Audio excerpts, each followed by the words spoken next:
everyone! Today we are talking about a situation that makes many English learners freeze, disagreeing. Oh, I know that feeling. It's hard enough to disagree in your own language, but in English, you are afraid of sounding rude, aggressive, or just wrong. Exactly. So today we're giving you the tools to express your opinion with confidence. We'll talk about softening your language, how to challenge an idea at work, and the cultural side of arguments. In English, we rarely say you are wrong. That is too direct. We use softeners. For example, starting with, I see your point, but... Yes, or another great one, I'm not so sure about that. It sounds much kinder than I disagree. You're opening a door to discussion instead of closing it. We also use to be honest or with all due respect. These phrases signal to the other person that a different opinion is coming, so they don't feel attacked. Let's look at some phrasal verbs. If you want to support an idea, you back it up.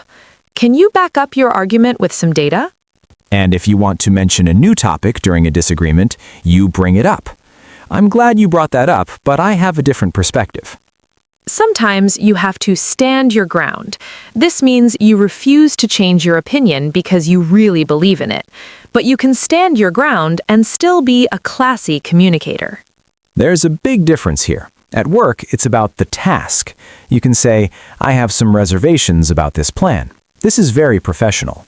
With friends, it's more about the feeling. You might say, I don't quite see it that way. It's more relaxed. The mindset here is you are attacking the idea, not the person. Sometimes you will never agree, and that's okay. That's when we use the famous idiom, let's agree to disagree. It's the perfect exit strategy for a conversation. It shows you respect the other person's right to have a different human experience. Carlos, one of the biggest secrets to a polite disagreement is a psychological shift. Instead of starting your sentences with you, like you are wrong or you didn't understand, start with I. That's a classic communication tool. When you say you, the other person feels attacked and their brain goes into defense mode. But when you say, I feel that this might be risky, or I'm struggling to see how this works, you are talking about your experience. Exactly. It's much harder to argue with someone's feelings than with their accusations. It keeps the temperature of the conversation cool. Have you ever heard of the sandwich method? It's a great way to deliver a disagreement, especially in a professional setting. I love that. You start with a slice of something positive, put the disagreement in the middle, and finish with another positive slice. For example, I really like your creativity on this project. However, I'm concerned about the budget, but I know we can find a solution together. It makes the bitter part of the conversation much easier to swallow. It's about maintaining the relationship while challenging the idea. Sometimes the best way to disagree is not to say no, but to ask a question. This is a very Socratic way of communicating. Right. Instead of saying, that plan won't work, you can ask, how do you think we should handle the potential risks in step 3? This forces the other person to think about the problem without you being the bad guy. It's a very elegant way to point out a flaw. To point out is a phrasal verb meaning to bring attention to a specific fact. You can't disagree effectively if you don't listen first. We call this active listening. Before you give your opinion, try to summarize what the other person said. Yes, use phrases like, so if I understand correctly, you are saying that. When people feel heard, they are much more open to hearing your disagreement afterwards. In improv comedy and in business, there is a rule called yes and.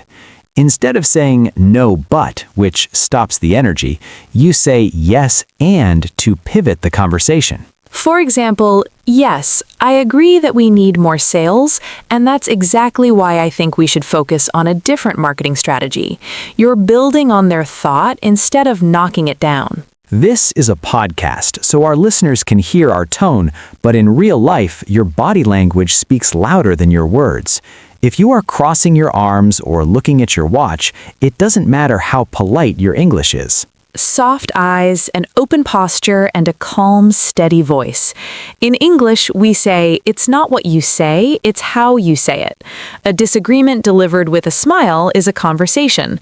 A disagreement delivered with a frown is a fight. What do you do when you are trying to disagree but the other person keeps cutting you off? To cut someone off means to interrupt them mid-sentence. That is so frustrating. You have to be firm but polite. You can say, sorry, if I could just finish my thought, or I'd love to hear your feedback once I've gone through this point. It's about setting boundaries in the conversation. This is a big fear for many B2 students. How do you tell your boss they are wrong? You need to use hedging. To hedge means to use cautious language. Instead of I disagree, use I wonder if we should consider, or correct me if I'm wrong, but it shows respect for the hierarchy while still being a productive team member. In some cultures, silence is a form of disagreement. But in the US and UK, silence can be confusing. We often expect a verbal reaction. That's true. If you are silent for too long, Americans might think you're just confused. So even if you're thinking, use fillers like, that's an interesting perspective, let me think about that for a second. Finally, you need to know when a disagreement is no longer productive.